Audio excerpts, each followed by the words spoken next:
El día de hoy tengan ustedes muy buenos días. Les voy a presentar la clase de drenajes percutáneos. Soy el doctor Pablo Flores García, soy R2 de la especialidad de radiología e imagen, y para esta clase mis maestros asesores fueron el doctor Mario Sánchez Falcón y el doctor Raúl Antonio de la Luna Vega. Una introducción para esta clase: hay que entender que los drenajes percutáneos guiados por imágenes se han convertido en el diagnóstico y tratamiento de elección para una amplia variedad de colecciones líquidas. Los procedimientos que hacemos han resultado en una reducción de la morbilidad y la mortalidad y han ayudado a reducir la duración de las estancias y costos hospitalarios. Estos procedimientos pueden realizarse con radiación ionizante para guiarnos por imagen, incluyendo en estos guiándonos por la fluoroscopía o la tomografía computarizada, o con modalidades de radiación no ionizante como lo es el ultrasonido. La tabla de contenido que veremos el día de hoy hablaremos de algunas definiciones, indicaciones y contraindicaciones para poner los catéteres, los métodos de imágenes que utilizamos, al igual que los materiales, los abordajes y las técnicas que están disponibles como herramientas para nosotros para los distintos abordajes de las colecciones que hablaremos de ellas a lo largo de nuestra clase, los cuidados posteriores que tienen que hacer y las complicaciones. En las definiciones hay tres conceptos básicos que tenemos que tener muy claros. Primero que nada, una colección es una acumulación en alguna cavidad natural o patológica de un líquido. Esto puede ser ya sea sangre, pus, exudado o un transudado. El drenaje percutáneo es una colocación de uno o más catéteres utilizando la guía por imagen, como mencioné, ya puede ser fluoroscopía, TAC o ultrasonido, para promover un drenaje continuo de una colección, a diferencia del aspirado, donde hacemos una evacuación o una toma de muestra de esta colección y esta se termina al momento de retirar la aguja o el catéter y esta se quita de manera inmediata. Es importante conocer las indicaciones y contraindicaciones, teniendo que las indicaciones, las primeras son que por lo general las colecciones producen compresión de estructuras ya sea vasculares o de órganos. Entonces, el realizar los catéteres con drenajes percutáneos nos ayuda a descomprimir dichas estructuras, también de que nos ayuda a caracterizar de qué está hecha esa colección. Y por último, nos da tratamiento para esos abscesos que puede llegar a mejorar la clínica del paciente. Sin embargo, hay que entender que también las contraindicaciones, la más importante es que el paciente se niegue a que quiera recibir el tratamiento. Otra de las contraindicaciones absolutas son los abscesos tumorales. Sin embargo, en la literatura se habla de lo siguiente: se tiene que hacer una evaluación interdisciplinaria con varios departamentos para realizar la evaluación de un paciente de manera individualizada. ¿Por qué? Porque estos abscesos que tiene el paciente por estas colecciones tumorales que se forman, el realizar un drenaje en ellos puede llegar a mejorar su clínica, pero también hay que considerar que se tiene que dejar un catéter de manera permanencia. Y la otra contraindicación que puede ser absoluta es que el paciente esté inestable o este paciente no sea cooperador para el abordaje. Entre las contraindicaciones relativas tenemos que puede tener una coagulopatía importante no corregible. Sin embargo, estas se pueden corregir usando plasma fresco, usando la plasmaféresis también, o utilizando vitamina K. También podemos utilizar, en lo que son las relativas, los flemones o colecciones aceptadas, podemos usar la estreptoquinasa para disolverlas o hacerlas un poco más líquidas para poderlas absorber a través del catéter. Y también puede haber la ausencia de acceso seguro, ser una contraindicación relativa, pero esta se puede cambiar utilizando un acceso diferente, ya sea por ultrasonido o por otro método de imagen. Al evaluar un paciente que vamos a hacerle un drenaje percutáneo, hay que tener en cuenta estos 4 pasos primero. Primero hay que ver cuál es el estado actual del paciente, evaluando el riesgo de sangrado. Nosotros tenemos como marcas aquí en nuestro departamento que tiene que tener un INR menor o igual a 1.5, que el tiempo de tromboplastina activada sea menor de 30 segundos y que las plaquetas están arriba de 50,000. En caso de que no se cumpla alguno de estos, el paciente se tiene que diferir para que se pueda establecer que el paciente no está estable o adecuado para el procedimiento y se tiene que hacer en una segunda intervención. Lo siguiente, pasando de que el riesgo de sangrado haya sido el adecuado, hay que explicarle al paciente en un consciente infirmado tanto los riesgos como los beneficios que el usar el drenaje le va a traer a él. También explicarle si hay alguna alternativa terapéutica y si no, decirle y que entienda sobre todo muy bien qué es lo que le vamos a hacer. Si el paciente no entiende y llega a afirmar o llega a haber una complicación durante el procedimiento y el paciente no está al tanto del consentimiento que le dimos a afirmar, puede llegar a esto a ser una repercusión legal. Los siguientes son las profilaxis antibióticas. Por lo general, estos pacientes que ya vienen coleccionados viene con una profilaxis antibiótica de amplio espectro para cubrir de qué podría o no ser esa colección, y lo hacen con cefalosporinas de tercera generación o con clindamicina, gentamicina en caso de ser alérgicos a las penicilinas. Y por último, una sedación moderada. Cuando realizamos esta clase de procedimientos nos apoyamos mucho en el departamento de anestesiología, quienes también realizan una evaluación individualizada de cada paciente. Aunque estos procedimientos no suelen ser de largas horas de duración, por lo general usamos una sedación moderada para que esto sea lo menos incómodo para el paciente y que su incomodidad no nos permita que tengamos algún percance durante el procedimiento. Estas imágenes, que son traídas de una tabla que evalúa el consenso para lo que es el adecuado abordaje de un paciente, nos dice que lo que es el drenaje o intercambio de un catéter entra en los procedimientos que son de bajo riesgo de sangrado. Estos catéteres de drenaje son biliares o de nefrostomía o de un absceso. Y aquí nos vienen en lo que es el manejo, que aquí los pacientes pueden tener un INR un poco más flexible, que es de hasta 2 puntos. Los tiempos los podemos no pedir. El hematocrito se puede no pedir también. Las plaquetas pueden estar abajo de 50,000 y lo que es las personas que toman clopidogrel o aspirina pueden seguir tomándola, y los que toman heparina de bajo peso molecular se tiene que suspender un día antes de que se le realice el procedimiento. Sin embargo, cuando nos metemos a realizar drenajes en lo que es la cavidad abdominal, hay que ser un poco más estrictos, puesto que el riesgo de lesionar una estructura vascular es más alto. Y aquí vamos a aplicar las reglas que mencionamos anteriormente, que el INR sea menor o igual a 1.5, el tiempo que sea menor de 30 segundos y las plaquetas arriba de 50,000. Pero también mencionamos que esto se puede llegar a corregir siempre y cuando el paciente sea tratado adecuadamente previo a lo que es la colocación del catéter. Los métodos de imagen que utilizamos, tenemos entre ellos el ultrasonido, que nos va a ayudar más que todo porque es para colecciones que se van a ver en mama, que van a ser en tejido subcutáneo o intramusculares. Estas colecciones están fáciles de accesar y fáciles de ver.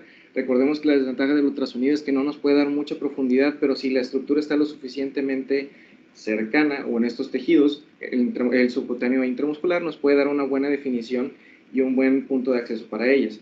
Estas también son de elección para las intervenciones pediátricas y, como mencioné, son para drenajes superficiales o transorificiales que pueden ser a través del recto o de la vagina. Esto también nos da la ventaja que da una visualización en tiempo real, es portable y evita la radiación. Otra de las herramientas en las que nos podemos apoyar es el uso de la tomografía.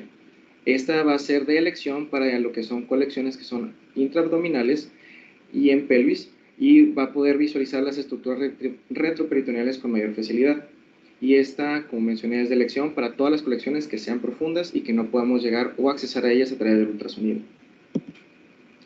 La fluoroscopía también es un método de imagen que nos ayuda para obtener visualización en tiempo real de la colección, para cuando usamos ángulos complejos o cuando son múltiples abscesos, y lo podemos usar en conjunto con el ultrasonido, ya que aquí la radiación es un poco más controlada. Aquí en los materiales, por lo general, siempre que tenemos un paciente, les pedimos aquí en almacén o a los pacientes que traigan un kit de drenaje.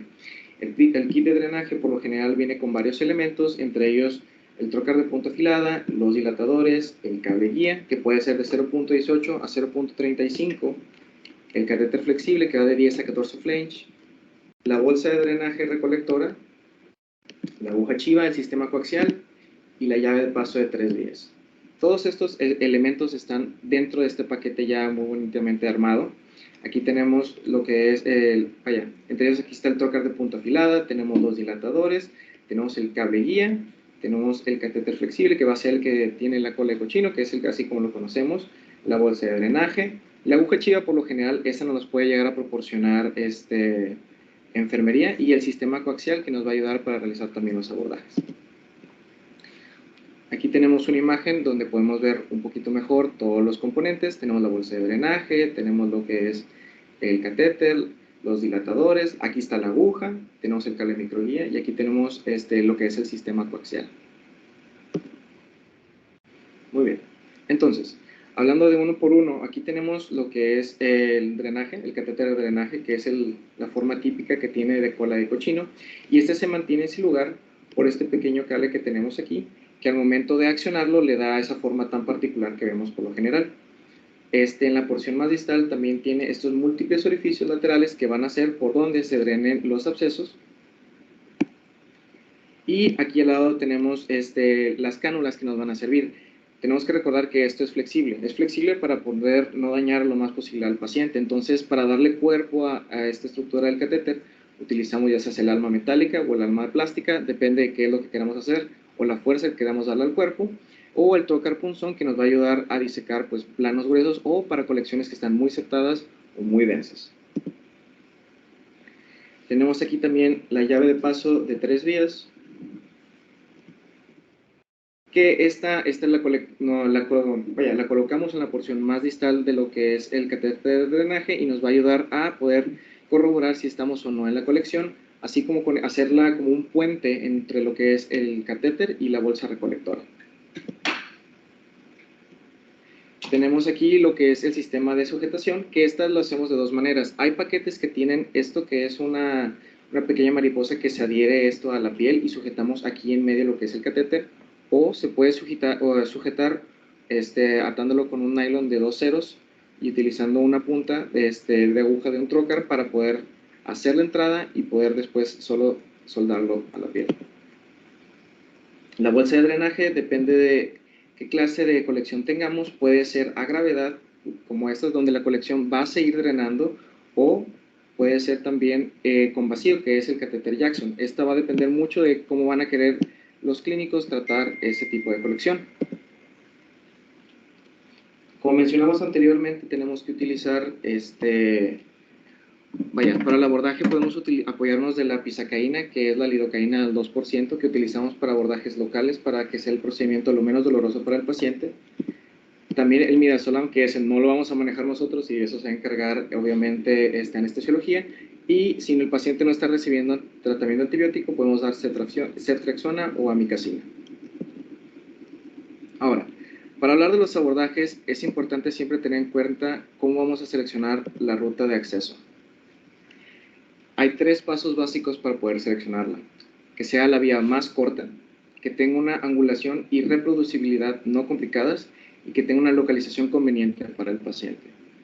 Hoy por hoy, la vía más corta ya no es como el método estándar para la selección de ruta de acceso para el catéter de drenaje, sino siempre que sea la vía más corta, sí, pero también que sea la más práctica y que lesione o que no esté en contacto con estructuras ya sea vasculares o nerviosas. Por ejemplo, en este caso que tenemos aquí, podemos ver que estamos a nivel de hueco pélvico en una tomografía computada, donde estamos aquí marcando con una flecha la estructura que nos llama la atención, que es un absceso. En teoría, la ruta más corta sería ingresar lateral, como en la misma dirección que viene la flecha. Sin embargo, como existe la posibilidad de dañar los vasos epigástricos, se opta por un abordaje abdominal, entrando aquí como marca aquí la flecha, donde vemos la cánula que está aquí drenando, que nos sirve de guía, y podemos observar que en la siguiente imagen de TAC, cómo este absceso ha disminuido de tamaño casi cerrándose al nivel donde está el drenaje. Y eso nos dice que no siempre es la vía más corta, sino la más óptima para el abordaje del drenaje. Estos abordajes, como acabo de mencionar, pueden ser transabdominales, transvaginales, transrectales y transgluteales. Los transvaginales y los transrectales por lo general están descritos en la literatura, sin embargo no nos ha tocado que veamos uno en nuestra rotación de este mes, y por lo general son un poco más incómodos, puesto que no solo hay que ingresar transorificialmente, sino que hay un espacio más reducido para trabajar. Como ejemplo tenemos esta imagen donde tenemos un abordaje transabdominal, donde tenemos un drenaje guiado en T, donde podemos ver aquí la colección marcada con una flecha blanca, y utilizamos una técnica de trocar, que es una técnica que describiremos ahorita a la brevedad, donde utilizamos un catéter punzón para disecar lo que son planos musculares, entrar a nivel donde está la colección y empezar a hacer el aspirado directo de lo que es esta colección. Para esta que es la técnica cuando es un abordaje transglúteo, aquí no queremos dañar nunca el paquete neurovascular. En estos casos siempre nos pegamos lo más cercano a lo que es el sacro y utilizamos un abordaje a través del ligamento sacroespinoso. En esta imagen podemos observar que hay un absceso pélvico, esta era debido a una diverticulitis, y en la tomografía inicial vemos cómo está aquí gentrificado. Luego, en la siguiente imagen, Podemos ver que en la tomografía computarizada muestra esta aguja que va disecando la piel, tejido subcutáneo, hasta llegar a donde está la colección. Y esta era una aguja calibre 20 que introducimos a la cavidad usando un abordaje infrapiriforme. Y por último, tenemos donde se muestra en la tomografía computada este catéter que se introdujo junto con una aguja en una técnica en tándem. Llega a lo que es el centro de esta colección y empieza a drenar, y veamos cómo la colección pasa de ser esta a casi colapsarse por completo alrededor de donde está el catéter de drenaje. Como mencioné anteriormente, sí vienen descritos en la literatura el abordaje transrectal y transvaginal. En este caso, estas son solo imágenes representativas donde se coloca lo que es la sonda de ultrasonido a través intracavitaria, y este procedimiento fue hecho para lo que es un absceso prostático. Podemos observar cómo entra la cánula a través de la cavidad. Utilizando la imagen nos guiamos e introducimos lo que es la guía para poder realizar la aspiración del contenido. Lo mismo con lo que es el abordaje transvaginal. En esta era un absceso a nivel de hueco pélvico, se introduce a través de la cavidad y se introduce en lo que es la guía y lo que es el catéter de drenaje, pues para drenar esta colección. Ahora, si bien las técnicas se dividen en tres, la primera de la que les voy a hablar va a ser la técnica del trocar directo. En esta técnica utilizamos lo que es el ultrasonido, porque en lo general estas son colecciones que sean superficiales y podemos acceder a ellas fácilmente. Utilizamos lo que es el catéter de drenaje y utilizamos el punzón. El punzón, como si se fijan, a diferencia de estas dos almas, termina en una punta afilada, y esto nos va a ayudar a disecar los planos ya sea musculares, subcutáneos y grasos, y para poder romper lo que es la cápsula donde está pues la colección. Una vez colocada, lo que realizamos es un aspirado a través de una aguja, y ya podemos siempre recordar mandar a estudiar esto a patología, puesto que nunca sabemos qué es lo que realmente está dentro de la colección. En esta imagen tenemos una ejemplificación a través de un ultrasonido donde se muestra esta colección. Resultó ser un absceso tubovárico combinado con una colección quística compleja, y utilizamos esto para guiarnos más o menos en qué clase de abordaje vamos a tener. Y en la segunda imagen podemos observar cómo está lo que es el punzón entrando directamente a la colección, y está acompañado de lo que es el Doppler color para evitar dañar estructuras vasculares adyacentes, que es uno de los riesgos que siempre existe al momento que realizamos esta clase de abordajes. La siguiente técnica es la técnica de trocar en tándem, donde utilizamos la tomografía por lo general para estas colecciones que son un poco más profundas, una aguja chiva de 20 a 22 gauge, y utilizamos lo que es el drenaje, el catéter de drenaje y la punta roma también. Entonces, lo primero que vamos a hacer es realizar un estudio antes de realizar el abordaje, porque muchas veces sucede que las colecciones de la primera vez que la vimos a cuando se llega a interconsultar con nosotros, estas han disminuido de tamaño por el tratamiento antibiótico que le han dado, por lo que a veces podemos diferir al paciente y que siga con tratamiento pues médico. En este caso tenemos esta tomografía a nivel de hueco pélvico, donde podemos observar aquí que se ve que tiene contraste transrectal. Podemos ver lo que es la estructura de la vejiga, y tenemos aquí lo que es la colección. Lo siguiente que se realiza es que realizamos una planimetría. Utilizando esta malla que se va a ver hiperdensa al momento de pasarla por el TAC, nos guiamos para guiarnos en una planificación en tercera dimensión para tener largo y ancho de más o menos dónde vamos a colocar nuestra aguja. Una vez que lo hacemos, utilizamos el gantry con el láser para ubicarlo en esta cuadrícula, el punto de acceso, y lo marcamos con un plumón para que podamos hacer ahí nuestra incisión. Aquí en la siguiente imagen observamos cómo se ha realizado el marcaje, y previa asepsia y antisepsia se realiza la punción guiada utilizando una aguja chiva.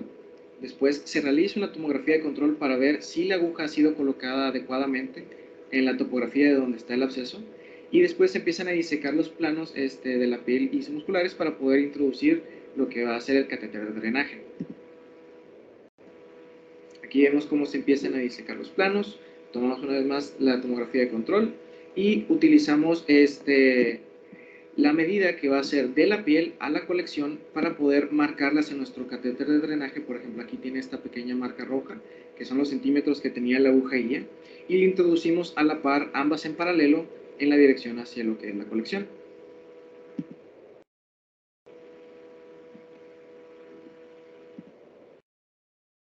Una vez colocada, nos cercioramos, retiramos lo que es el, la puntadura, que es la que nos servía para darle cuerpo a lo que es nuestro catéter. Aquí se ve donde se está retirando y aquí se ve donde se activa lo que es el catéter pigtail, jalando el cordón y haciendo que se ancle, formando esa cola de cochino tan conocida. Después se coloca la llave de 3 vías, donde vamos a corroborar que estamos en la colección aspirando, y podemos observar que en este caso tenemos, la colección era de un material cervemático, y se absorbe siempre que tengamos, una vez que estemos dentro de la colección, siempre se absorbe tanto como se pueda, y una vez que hagamos eso, cuando ya no esté saliendo tanta colección, irrigamos con solución salina para que lo que llegase a quedar sea más fácil para el drenaje, pues drenarlo, valga la redundancia, y que no sea tan viscoso o que la consistencia no sea tan grumosa que obstruya los orificios que son del drenaje. Y por último, tomamos una tomografía de control donde observamos que a comparación del primero, la colección se ha reducido por completo. Ya por último, nada más, lo importante pues es fijarlo a la piel. Aquí ya no utilizamos por lo general nosotros usamos un seguro que ya viene dentro del paquete de catéter de drenaje. Lo aseguramos con un nylon, por lo general 2 ceros, y por último utilizamos la llave de 3 vías para conectarlo a la bolsa colectora. Siguiente, la otra técnica que tenemos es la técnica de Selinger. Si bien esta se usa para la mayoría de las colecciones y tiene la ventaja de verificar y el acceso exitoso a la colección, ya que nos ayuda a evitar estructuras adyacentes y tener un control más escalonado de cómo llegamos a la colección. Una de las desventajas que llega a tener es que al hacer el cambio de múltiples guías y al estar, accediendo a una colección, puede haber una diseminación contigua o hematógena de esta colección, y esa es una de las desventajas que puede tener el catéter. Sin embargo, los beneficios sobrepasan a los riesgos. Y para los materiales que vamos a utilizar lo que es la tomografía, lo que viene en el paquete de catéter de drenaje, la aguja chiva, los micro y los macro guías y los dilatadores, así como el sistema coaxial. Esta técnica fue originalmente desarrollada para los accesos vasculares, y aquí les voy a mostrar imágenes representativas para que podamos ver más o menos cómo va a ser este abordaje con la técnica de Selinger. Primero, tenemos, aquí viene como un paquete vascular, pero en realidad va a ser de manera intraabdominal. Utilizando la aguja chiva, la introducimos, como vimos en la técnica de tándem, hacia donde está la colección. Segundo, utilizamos el cable de microguía para usarlo como un camino que lleva a la colección, y que una vez que retiremos la aguja en el siguiente paso, no se salga y tengamos el camino ya planificado para que entremos directamente a la colección. Una vez retirado lo que es la aguja chiva, utilizamos el sistema coaxial para que va a servir de puente entre usar la microguía a la macroguía. Y una vez que tengamos el catéter coaxial, quitamos la microguía, colocamos la macroguía, y a través de la macroguía, una vez que tengamos lo que es la macroguía, quitamos los catéteres coaxiales y lo empezamos a utilizar los dilatadores. Estos van de 8 a 10 French, y el de 10 French es el que nos va a servir de entrada para que entre lo que es el catéter de drenaje. Una vez colocado, se va a ver más o menos así. Este es un ejemplo que les voy a mostrar a continuación, donde tenemos aquí también un acceso pélvico postquirúrgico que vamos a ser abordado con la técnica de Selinger. Podemos observar cómo en la primera imagen está indicándonos dónde está el absceso. La segunda tomografía nos muestra la aguja, en este caso de un calibre 18, es inducida a la cavidad del absceso por un abordaje infrapiriforme, porque recordemos, siempre que tengamos un abordaje transglúteo, hay que evitar el paquete neurovascular del nervio ciático y los vasos glúteos menores, y estar lo más cerca del sacro que podamos. Y en la siguiente imagen tenemos que en la tomografía computada utilizamos, pasaron los pasos de colocar la microguía, los coaxiales, colocar lo que es la macroguía, que es de un 0.038, que se va a ver, en este caso estaría completamente enroscada en todo lo que es nuestra colección, para servirnos de guía para colocar lo que son los dilatadores y por último lo que es el catéter de drenaje. En la siguiente imagen, que está a la derecha, podemos observar cómo ya se ha introducido el catéter. Era de 12 French, se hizo avanzar por todo lo que era la macroguía y nos hizo ya estar aquí a nivel de la colección para poder empezar a drenarlo. Los cuidados posteriores que hay que tener siempre son una vez que ya terminamos el procedimiento, hay que darle indicaciones al paciente para que tenga, bueno, al paciente y a enfermería para que haya cuidados adecuados del catéter. Y estos van a ser los siguientes. Hay que irrigar diariamente con solución salina el área donde está el catéter. Hay que interrogar la tolerancia preguntándole al paciente si hay dolor, eritema o fiebre, ya que esto puede darnos una de las complicaciones que haya una infección del sitio de colocación del catéter. Hay que inspeccionar la posición y esto es una de las cosas que mencionabas anteriormente, de que tiene que estar en un lugar conveniente para el paciente, puesto que el paciente lo va a tener durante un tiempo no definido para nosotros. Tiene que estar en una posición donde él esté cómoda y le pueda evitar los mínimos inconvenientes a dicho paciente. Hay que medir el gasto de lo que está drenando, también al igual que la consistencia, o de que si ha cambiado de hemático a seremático, o de seromático a seropurulento. Y siempre recordar que cuando tomamos o drenamos una colección, hay que mandarla a cultivar y mandar la patología para que nos digan de qué está hecho. Y siempre hay que buscar posteriormente cómo salieron esos resultados del laboratorio de gramo y cultivo. Para poder retirar el catéter hay que seguir estas 4 indicaciones, donde tiene que haber el paciente mejorado teniendo una resolución de la fiebre, tiene que empezar a estabilizarse hemodinámicamente, tiene que haber una disminución de la leucocitosis y tiene que haber un drenaje menor a 10 mililitros por día. Que al contrario, las indicaciones para no retirar el catéter es que hay una persistencia de la fiebre, que no tenga gasto por el catéter, que esto puede significar 2 cosas. Si no hay gasto por el catéter, puede ser que el paciente lo haya movido, que el catéter se haya movido y ya no esté drenando, que la colección se haya vuelto más compleja y ahora de ser un poco más líquida se esté haciendo más gomosa o se empiece a aceptar y por eso ya no está avanzando. Y también que el paciente persista con una leucocitosis elevada o que haya una salida de fluido persistente. Esto como es, vaya, todo lo que les he mencionado hasta ahorita nos lleva a que esto ha tenido una tasa de éxito muy elevada. Por lo general, el aspirar este tipo de colecciones nos ha ayudado a tener un 95% de resolver la duda diagnóstica de qué es lo que está causando los problemas y por lo general estas son siempre terapias puentes que pasan entre pacientes donde se coleccionan, les ayudamos para que pasen a la siguiente fase del tratamiento o que sea más fácil el tratamiento que les estamos dando, haciendo que el tratamiento curativo tenga una tasa de éxito aproximada de un 85%. Sin embargo, tampoco hay que olvidar las complicaciones más comunes, que entre ellas está el shock eséptico, que se ha reportado en una tasa de 1 a 2%, que hay una bacteremia significativa que puede ir del 2 al 5% de las complicaciones, hemorragias o superinfecciones o perforación de lo que sea pleura o también vísceras huecas, que siempre son por lo general el 1% de las complicaciones, porque como mencionamos, siempre es importante tener un adecuado entendimiento de cómo podemos abordar al paciente y qué técnica vamos a hacer, también qué métodos de imágenes vamos a hacer para evitar este tipo de complicaciones que si bien o no son muy catastróficas, pueden ayudar o complicar lo que es el abordaje y tratamiento del paciente. También aquí lo que menciona es que tiene, un tope de cuánto debe pasarnos esto al realizar estos procedimientos.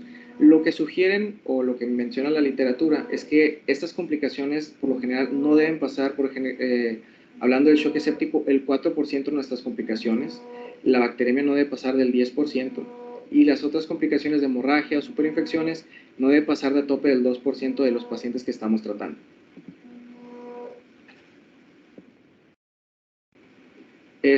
También hablamos de que todas estas complicaciones ya englobadas al momento de tener nuestras tasas de epidemiología, por así decirlo, no deben pasar las complicaciones por cada paciente que hacemos más del 10% en total, todos los procedimientos que hagamos. Ya nada más, ya para terminar, les voy a mostrar un caso clínico. Este era un paciente que llegó a la consulta con dolor en hipocondrio derecho, fiebre y septicemia. El paciente se consulta con nosotros, se le realiza de primera instancia un ultrasonido donde se identifica una masa a nivel de lo que es el hígado. Se realiza un TAC porque el ultrasonido dio indicios de que esta era una masa como un absceso y al realizar la tomografía tenemos esta gran colección aquí a nivel del hígado, por lo que se consultó con nosotros. Nosotros decidimos abordarlo de manera transabdominal por la porción anterior. En estas siguientes imágenes mostramos cómo, utilizando un abordaje adecuado, utilizamos una técnica de trocar directo, donde colocamos directamente el trocar, como lo mencioné, sobre la colección, y aspiramos y podemos ver cómo de ser la colección que era anteriormente, esta enorme colección que tenemos aquí, esto disminuyó bastante en medida con respecto al anterior. Por lo que son los drenajes percutáneos ayudan muchas veces a los pacientes a mejorar, y como mencionamos de los beneficios que tiene, disminuye su estadía y disminuye los costos que estos pueden tener en su abordaje intrahospitalario. Por lo que siempre que tengamos esta clase de problemas con colecciones, siempre es, bueno, es una recomendación que se intercomunique con lo que es medicina intervencionista para ver qué clase de abordaje le podríamos dar para mejorar la calidad de vida del paciente. Y estas son las referencias que usé para esta clase. Y pues, eso sería todo. No sé si queda alguna duda. Bien, agregando en la parte pre-tratamiento, entonces la valoración con la ecografía ayuda mucho para saber si está aceptado o no aceptado, si se ve espesa lo que es la colección, para poder decidir si utilizamos un catéter de mayor range, que le ayude realmente al paciente. También, si le llegan a comentar pacientes para retiro de catéteres, todo paciente para retirar catéter hay que hacer un estudio de imagen para ver que no se haya movido como lo comentaste ahorita, o bueno, que se haya obstruido, porque a veces también por la colección por los muy espesos se puede llegar a tapar, o muchas veces cuando se está drenando la colección, la pseudocápsula que se forma también es un área donde está hipervascularizada y por lo tanto puede llegar a sangrar y se forma un coágulo y lo tapa, ¿verdad? Entonces, por eso es muy importante lo que es un estudio de imagen previo a retirar el colección. No sé si tiene alguna duda, pregunta. Muy bien. Muchas gracias.